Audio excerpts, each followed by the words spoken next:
सध्या संपूर्ण जग श्वास रोखून बसलंय.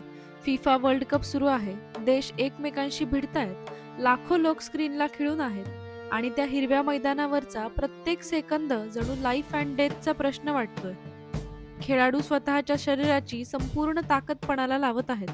तिथे आनंदाश्रू आहेत, हृदय पिळवटून टाकणारे क्षण आहेत, हुकलेल्या पेनल्टीज आहेत आणि थक्क करणारे गोल्सही आहेत. ही जगातली सर्वोच्च अशी स्पर्धा आहे. घड्याळाच्या काट्याशी शर्यत करत त्या मैदानात जीवाच्या आकांताने पळणाऱ्या त्या 22 खेळाडूंकडे बघताना तुम्ही कधी शांत होऊन एका गोष्टीचा विचार केलाय का? तुम्ही स्वतः सध्या एका वर्ल्ड कपमध्ये खेळत आहात. हो, आपण सगळेच खेळतोय. जरा विचार करा, हे फुटबॉलचं मैदान म्हणजेच आपलं जग आहे आणि ते 90 मिनिटे. ते आपलं आयुष्य आहे. घड्याळाचा काटा सतत फिरतोय आणि तो थांबवण्याचा अधिकार आपल्याला नाही. आपल्या या मॅचच्या शेवटी त्या वरच्या रेफरीने किती इंजुरी टाइम वाढवून दिलाय हे सुद्धा आपल्याला माहित नाही. रोज सकाळी उठून आपण गोल्स मारण्याचा प्रयत्न करतोय. प्रमोशन मिळवणं, मोठं घर घेणं, जास्त फॉलोअर्स मिळवणं, पैसा कमवणं किंवा कोणाला तरी चुकीचं सिद्ध करणं, हेच आपले गोल्स आहेत.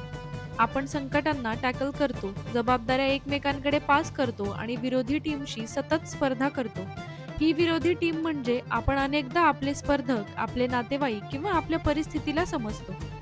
जेव्हा आपण गोल मारतो तेव्हा आपण जग जिंकल्यासारखं सेलिब्रेट करतो.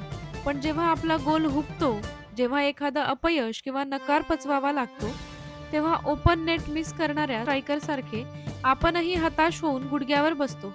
आपण या स्पर्धेत इतके हरवून जातो, स्कोअरबोर्डच्या चिंतेत इतके गुरफटतो की आपण एक खूप मोठं आणि मूलभूत सत्य विसरून जातो.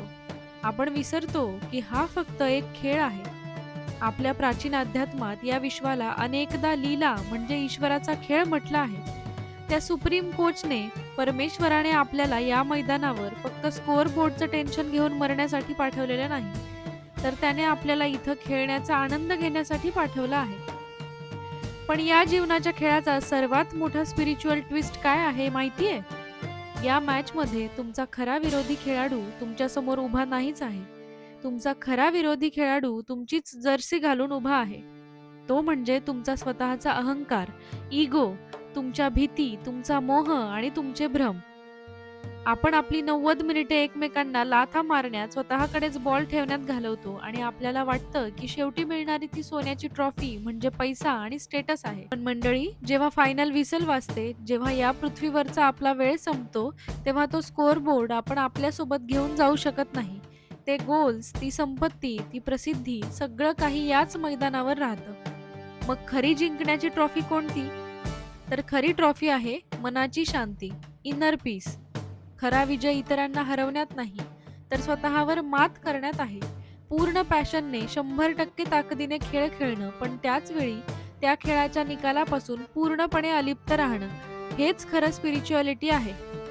गोल्स नक्की मारा, बिझनेस उभा करा, स्वप्नांच्या मागे धावा. हा खेळ अत्यंत सुंदरपणे खेळा, पण तो प्रेमाने खेळा. ज्यांना मदत हवी आहे त्यांना बॉल पास करा. जो तुम्हाला फाऊल करतो त्याला माफ करा आणि नेहमी लक्षात ठेवा की तो रेफरी, या विश्वाचा नियम सगळं काही बघतोय. तुम्हाला शिक्षा करण्यासाठी नाही, तर तुम्हाला योग्य रस्ता दाखवण्यासाठी. जेव्हा तुम्हाला जाणवतं की तुम्ही फक्त एक खेळाडू नाही, तर त्या डिवाइन कोचचा एक अंश आहात जो हा खेळ अनुभवत आहे, तेव्हा तुमची सगळी अँझायटी नाहीशी होते.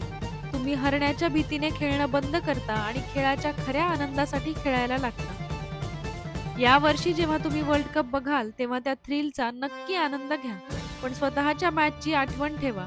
जोमाने खेळा, भरभरून प्रेम करा आणि जेव्हा तुमची फायनल व्हिसल वाजेल तेव्हा या मैदानावरून जाताना तुमच्या चेहऱ्यावर एक हसू असू द्या की मी एक खूप सुंदर खेळ खेळलो. आज तुम्ही कोणत्या गोलचं विनाकारण टेन्शन घेत आहात, जे सोडून देण्याची आज जास्त गरज आहे? मला खाली कमेंट्समध्ये नक्की सांगा. Keep playing beautifully. Ram Krishna Hari.